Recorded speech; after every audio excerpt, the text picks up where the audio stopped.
हाँ जी, case two देखिएगा, consider a heavier object of mass m1 and a lighter object of mass m2। Suppose both the objects are moving with same velocity v। अब इसमें जो है case to जो है, case to में हमने एक हैवियर ऑब्जेक्ट ले लिया, उसका मास जो है ऑब्जेक्ट फर्स्ट और ऑब्जेक्ट सेकंड। तो फर्स्ट ऑब्जेक्ट का जो मास है वो तो ले लिया m1, सेकंड ऑब्जेक्ट का जो मास है वो ले लिया m1 और m2। Suppose both the objects are moving with same velocity v। हमने कहा कि दोनों ऑब्जेक्ट्स की जो वेलोसिटी है वो v ही है, इसकी भी वेलोसिटी v, इसकी वेलोसिटी भी v। अब ये जो फर्स्ट वाला ऑब्जेक्ट है इसका जो मास है वो सेकंड वाले से ज़्यादा है, इसलिए बोल दिया कि ये हैवियर ऑब्जेक्ट है, ये लाइटर ऑब्जेक्ट है। तो जो हमारा मोमेंटम है इसका, ये तो हो जाएगा m1v, और इसका जो मोमेंटम है p2, ये हो जाएगा m2v।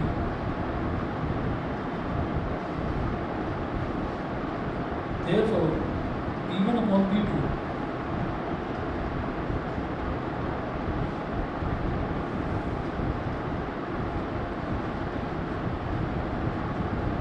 is equal to m1v upon m2v। v से v कैंसल आउट हो गया, p1 upon p2 is equal to m1 upon m2 आ गया। अब हम ये कहेंगे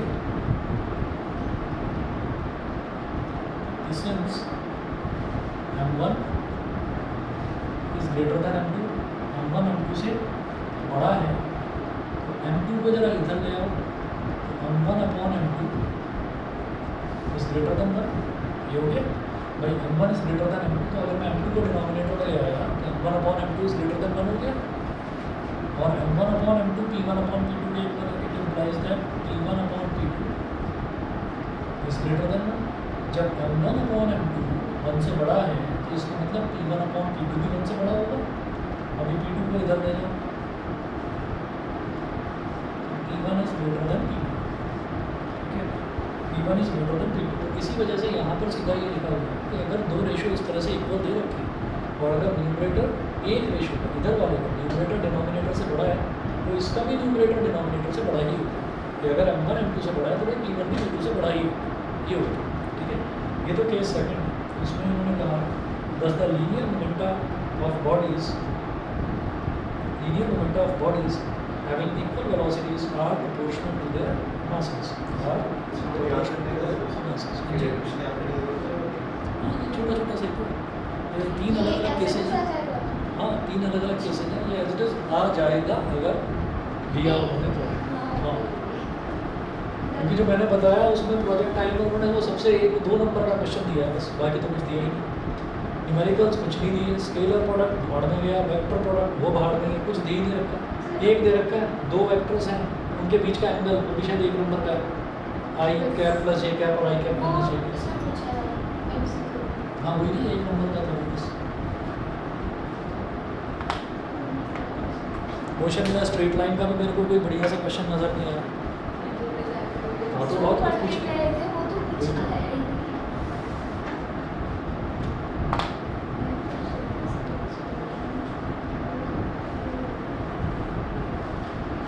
थर्ड केस देखिएगा, केस 3 इसमें है टू ऑब्जेक्ट्स हैं equal linear momentum 10 p1 is equal to p2। इस वाले केस में हमने 2 ऑब्जेक्ट्स दिए, उनका जो मोमेंटम है वो इक्वल है, यानी कि p1 और p2 ये दोनों इक्वल है, p1 is equal to p2। अच्छा, तो p1 और p2 दोनों इक्वल है तो p1 को क्या बोलेंगे, m1 p1, और p2 क्या हो जाएगा, m2 p2।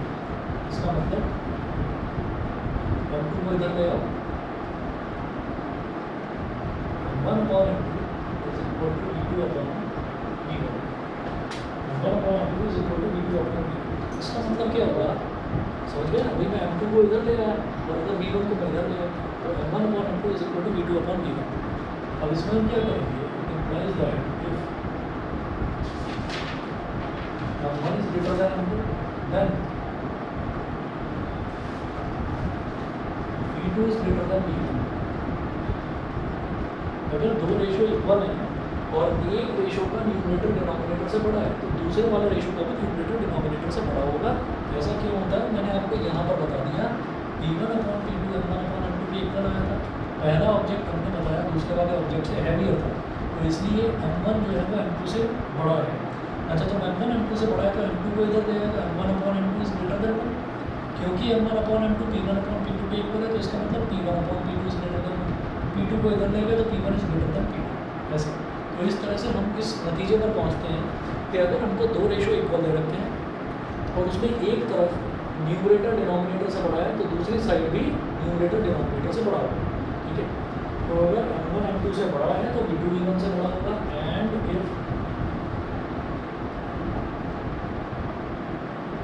M1 is less than M2 then अगर ये इससे छोटा है तो B2 will be less than B1। B2 will be less than B1। Thus the velocities of bodies having equal linear momenta are inversely proportional to their masses। ठीक है, inversely proportional to their masses। Velocity mass के inversely proportional है। First वाले का मास और first वाले की velocity inversely proportional. Second वाले का मास इधर डिनोमिनेटर में और वेलोसिटी इधर न्यूमरेटर में, ये दोनों इन्वर्सली प्रोपोर्शनल। और जब इन्वर्स प्रोपोर्शन होता है तो दोनों के बीच में ग्राफ ऐसा होता है। ये आपको ग्राफ सीधा सीधा याद ही रखना पड़ेगा। मास इधर है और वेलोसिटी इधर है, इनके बीच में ग्राफ ऐसा होगा। यहाँ लिख दिया गया P is equal to constant, momentum जो है वो कांस्टेंट है, तो मास और वेलोसिटी के बीच में ऐसा ग्राफ बनता है कि एक चीज़ बढ़ रही है तो दूसरी चीज़ घट रही है। ये देखो दिखाई दे रहा है, आगे देखेंगे तो मैंने धीरे धीरे जैसे यहाँ पर मास कम था, मास कम था, एक्स एक्सिस पर मास नहीं है, मास कम है, तो उसके कॉरस्पॉन्डिंग वेलोसिटी बहुत ज़्यादा है। फिर मास बढ़ा तो आप देखेंगे उसके कॉरस्पॉन्डिंगली वेलोसिटी घट गई। फिर मास और बढ़ा तो वेलोसिटी और कम हो गई। ठीक है ना, तो ये चीज़ है कि अगर किसी का मोमेंटम सेम है तो क्या होगा कि मास और वेलोसिटी इन्वर्सली प्रोपोर्शनल होगी। सीधी बात है, मोमेंटम अगर आपने फिक्स्ड कर दिया ना किसी बॉडी का तो फिर जितना ऑब्जेक्ट हैवी होता चला जाएगा वो उतना ही स्लो चलेगा, उतनी उसकी वेलोसिटी कम होती है। जितना ऑब्जेक्ट उतना ही कम चलेगा अगर मोमेंटम सेम है, ऐसा। ठीक है जी, ये हो गया। उसके बाद देखिएगा पेज नंबर 8 पर आइए, न्यूटन्स लॉज ऑफ मोशन। तो न्यूटन्स लॉज ऑफ मोशन जरा देखते हैं। सबसे पहले फर्स्ट लॉ, फिर सेकंड लॉ और फिर थर्ड लॉ। तो न्यूटन का फर्स्ट लॉ ऑफ मोशन देखिएगा। फर्स्ट लॉ है every body continues in its state of rest और of uniform motion in a straight line unless it is compelled by some external force to change that state. तो कोई भी body जो है वो अगर रेस्ट में है तो रेस्ट में ही रहेगी, मोशन में है तो मोशन में ही रहेगी, अनलेस उस पर कहीं बाहर से कोई एक्सटर्नली कोई फोर्स नहीं लगता। ठीक है, unless it is compelled by some external force to change that state. जब तक उस पर कोई फोर्स नहीं लगता बाहर से उसकी स्टेट चेंज करने के लिए, तब तक वो रेस्ट में है तो रेस्ट में रहेगी, मोशन में है तो मोशन में रहेगी। सही है, ये कहलाता है न्यूटन का first law. Second law, the rate of change of linear momentum of a body is directly proportional to the applied force and the change takes place in the direction of applied force। ठीक है, तो क्या होता है कि जो Newton का second law of motion है इसको कहते हैं the rate of change of linear momentum of a body.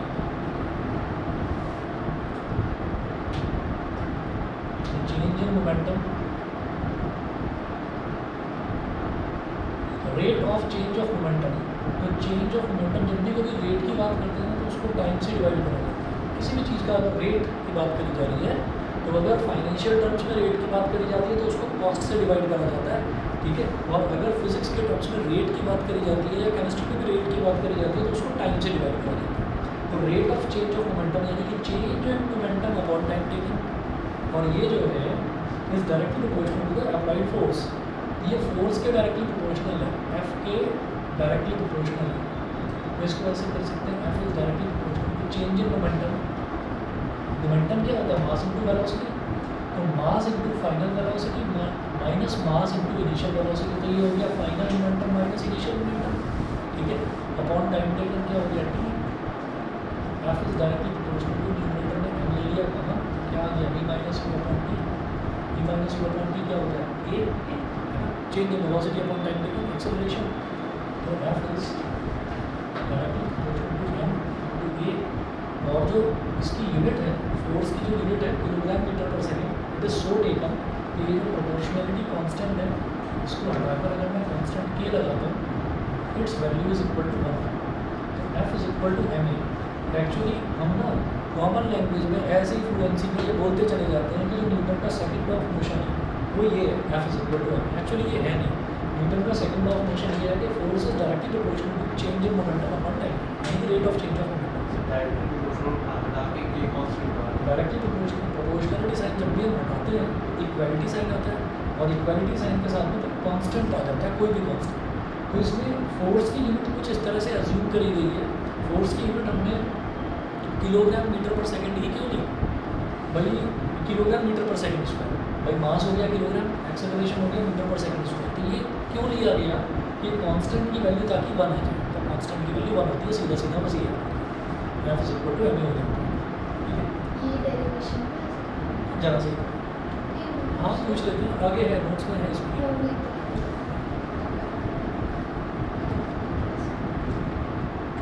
आप जो चीज़ें हैं वो बस ढंग से प्रिपेयर करके चलो, ठीक है ना। और बाकी थोड़ा सा ध्यान दो कि क्लास में क्या करवा रहे हैं, क्या पता वो सारी चीज़ें उन्होंने दे रखी है। और थोड़ी सी यूनिटी बनाकर रखो क्लास में। यूनिटी जो है वो पॉजिटिव होनी चाहिए, वो नेगेटिव नहीं होनी चाहिए। क्योंकि ये बता रहा हूँ, जिस टीचर को कुछ नहीं आता ना, जिसको कुछ नहीं आता, वो बुरा मानने के लिए एकदम तैयार बैठा रहता है। उसको फीडबैक के नाम पर अपनी बुराई नज़र आती है, बस उसको ये नहीं समझ में आता कि तुम खुद कुछ कर भी नहीं रहे हो, वो चीज़ है। तो पॉजिटिव का मतलब ये है कि उसको बुरा भी ना लगे और आप 4 या 5 रिप्रेजेंटेटिव बन जाओ क्लास के। ये हर जगह होता है, ये हर जगह प्रॉब्लम है। तो वहाँ रिप्रेजेंटेटिव बन जाओ, बोल दो सर कुछ क्वेश्चन ऐसे देंगे करोगे, मतलब आपने करा रखा है, मतलब उसको मैनिपुलेट करना चाहिए। ऐसे मत बोलना कि उन्हें बुरा लग जाएगा, आपने कराया तो इसलिए दे क्या दिया ये, है ना। अब वहाँ पर ऐसे और खड़े हो गए वहाँ तक कर, है ना। तो ये मत करना। तो मतलब वो आप खुद देख लेना प्रिपेयर करके कैसे बात करनी है। कोई क्लास में, हर क्लास में एक बच्चा ऐसा जरूर होता है जिसे ढंग से बात करने की आदत होती है। रॉबिन्सन सर का फेवरेट बच्चा, पहले देख लेना फेवरेट के नंबर कितने आ रहे हैं। सर वो टॉपर को खुद रो रहा था कि मेरे भाई में पास हो जाऊँ। तो चलो देख लेते हैं ना नंबर कितने। टॉपर 10th का ही तो था ना, हमेशा से रहा है। हाँ मतलब 10th का ही था, वो बात तो सही है। 10th तक ना, तो 10th के टॉपर नीचे गिरते हुए देखे हैं मैंने। हाँ। और जो नॉर्मल बच्चे होते हैं ना 9th 10th तक, वो ऊपर उठते हुए उसके बिहेवियर में चेंज आ सब गया, नहीं आता। हर कोई डांटता रहता है। मतलब वो बहुत डांट खाने लगे, पहले कभी उसे अपने डांट खाते नहीं देखा, कोई टीचर की जरूरत वही सब में बहुत सारे बच्चे ऐसे होते हैं जो पढ़ते भी नहीं दिखाई देंगे, नंबर हमारे अच्छा स्कूल में तो फेल हो गया था। तिलैकर में एक बच्चा था, उसके 10th में 98 आया, फेल हो गया यूटी में। तिलैकर में था, कोऑर्डिनेट नहीं कर पाया वो दोनों चीज़ों के बीच में,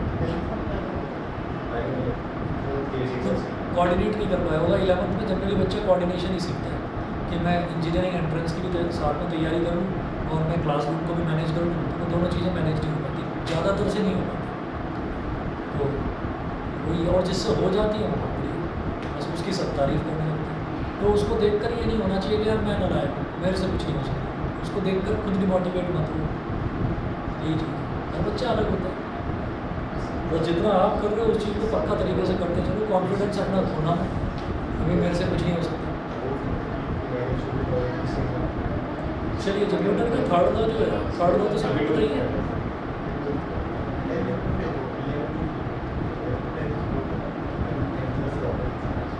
ये ना full of question marks, full of question marks है पूरा 11th स्टैंडर्ड। इसमें क्वेश्चन मार्क ही लगा रहता है, मतलब सितंबर अक्टूबर तक भी बनने ही रहता है। मैंने साइंस लेकर गलती तो नहीं करनी, क्या मैं खुद को पहचान नहीं पाया अभी तक, क्या मैं जानता हूँ अपने बारे में। और उसमें घबराने की जरूरत नहीं है, मन जो कहता है वो कर लो उसका। अगर मन कहता है कि हाँ मैं कर ही लूँगा तो वो फिर कर ही लूँगा। फिर ऐसी छोटी मोटी चीज़ें नहीं है, छोटे मोटे एग्जाम्स हैं, इनसे घबराने की जरूरत नहीं। अगर उनकी सोचो ना जिनका नीट का पेपर लीक हो गया वो बेचारे सब पकड़ के बैठे हुए हैं। हाँ मेरे बेचारी है कि मैं क्या कहा था एक बार और प्रॉब्लम क्या पता अब रोज़ पेपर पे आ रहा है, एक्शन हो रहा है। बिहार में और झारखंड में पेपर लीक हुए हैं, 13 बंदे यहाँ पर पकड़ लिए यूपी में। हाँ इसका नाम आया था सर चीटी पर से एक सी हाँ वो सब और कुछ हुआ भी नहीं उसका और कई बच्चे ये कहाँ नहीं जा सकता अभी के कुछ हुआ नहीं, क्योंकि बहुत सारी चीज़ें ऐसी हैं जो पेपर में आती ही नहीं है। फॉर एग्जाम्पल अगर कोई बड़ा नेता गिरफ्तार हो गया तो गिरफ्तार हो गया, वो जेल के अंदर है, अभी क्या चल रहा है उसके बारे में किसी को पता नहीं। फॉर एग्जाम्पल अभी लाइमलाइट में तो अरविंद केजरीवाल है कि उसको जमानत मिल गई, अभी CBI ने पकड़ लिया, अभी ये सवाल पूछा। वो बेचारा मनीष सिसोदिया वो 2 साल से अंदर है, उसकी कोई खबर ही नहीं आ रही है कि उसके साथ चल क्या रहा है। उसको दाल चावल मिल रहे हैं खाने के लिए, क्या मिल रहा है उसको खाने के लिए, उसको कुछ भी नहीं रहा। और एजुकेशन मिनिस्टर था और न्यूज़ में यही आता रहता था, हमारे मनीष चाचू ने हमको पढ़ने का तरीका सिखाया है। वो एडवर्टीजमेंट आता था दिल्ली सरकार का, वो आता था। अभी मनीष चाचू जो है वो शराब घोटाले में अंदर है। तो कुल मिलाकर ये अरे नहीं, हम वो सिस्टम बदल नहीं सकते। हमें मामूली सा कीड़ा होता है छोटा सा चींटी, हम चींटी के समान है। तो सिस्टम बहुत बड़ा है और सिस्टम सिर्फ हमारी गवर्नमेंट गवर्न नहीं कर रही है, इसको पता नहीं कौन कौन सी जो सरकारें हैं, बड़े बड़े यूरोपियन कंट्रीज हैं, वो गवर्न कर रही हैं। सीरियसली ऐसे ही है। तो इसलिए इसकी तो कहने जाने की ज़रूरत ही नहीं है कि क्या सही है और क्या गलत। और थर्ड तो हम सब जानते ही हैं, to every action there is always an equal and opposite reaction. इसके तो एग्जांपल है, ये आपको बोले जा रहा है कुछ, आपने पलट कर बोल दिया, वही न्यूटन का थर्ड लॉ है, ये तो पता ही है। चलिए तो इसके बाद अगला देखते हैं। अरे एक बात बताओ, कल पढ़ने के मूड में कल कल कितने बजे? बताइए। केमिस्ट्री का बोलो।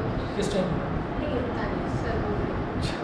बताओ, तुम्हारा है कल मैंने ट्यूशन? चैप्टर में प्रेजेंट किया जॉन थॉमस सिलेबस इसमें जो जितना तुम्हारा में आ रहा है, इसमें आपको मैंने बताया था ना, पेज नंबर 18 तक है, पेज नंबर 8 पर अब नहीं है। डेरिवेशन है तो बहुत छोटी छोटी सी डेरिवेशंस, छोटी छोटी सी डेरिवेशन करवा दूँगा मैं आराम से। इसीलिए मैं पूछ रहा था कि कल आप आने के मूड में, क्योंकि आज मैं उतना पढ़ा नहीं पाया, मैंने फालतू का ज्ञान बहुत भेज दिया। अच्छा था वो बस। लेकिन तो मैं बता रहा हूँ कि मेरी वो मतलब ये लाइफ की सच्चाई है। ऐसा है। सभी की लाइफ की सच्चाई है। मैं अपना एक चैनल भी लॉन्च करने वाला हूँ बहुत जल्दी, उसमें बहुत सारी चीज़ें हैं स्टूडेंट्स के काम की, जल्दी कर दूंगा 1 महीने के अंदर। वो इसके साथ लिंक करूंगा, इस वाले चैनल के साथ। सर एक आपके उधर भी इसके अंदर कौन सा वाला? पेज नंबर 14 14 पर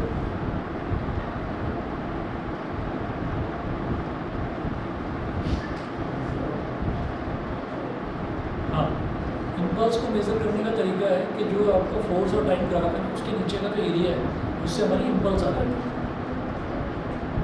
ये अब ये इम्पल्स क्या है? इम्पल्स ये है कि बहुत इम्पल्स का मतलब होता है असर। इम्पल्स का मतलब होता है असर।